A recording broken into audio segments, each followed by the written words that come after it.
కొండనెత్తినవాడు గోవిందుడు, గోవులను మందరగిరి ధరించినవాడు కుర్మావతారం, గోవర్ధనగిరి ధరించింది కృష్ణావతారం.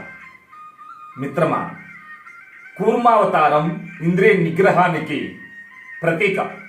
కృష్ణావతారం ఇంద్రియ నిగ్రహాన్ని పాటిస్తే ఈశ్వర దర్శనం లభిస్తుందని కృష్ణావతారం సమస్త ప్రపంచానికి భగవద్గీతను బోధించింది. దేవుడే వచ్చి జీవుని గురించి చెప్పిన అద్భుతమైన కథ, జీవుని కథ శ్రీమద్ భగవద్గీత.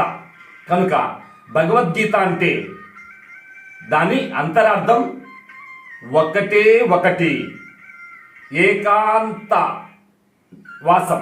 అంటే ఏకహ అంటే గీత ఒక్కటే, అంతః ఎన్నడూ అంతం లేదు, వాసః ఉన్నది పరిపూర్ణ సత్య పరమాత్మ ఒక్కడే. ఇది గుర్తించమని శ్రీమద్ భగవద్గీత ప్రబోధం.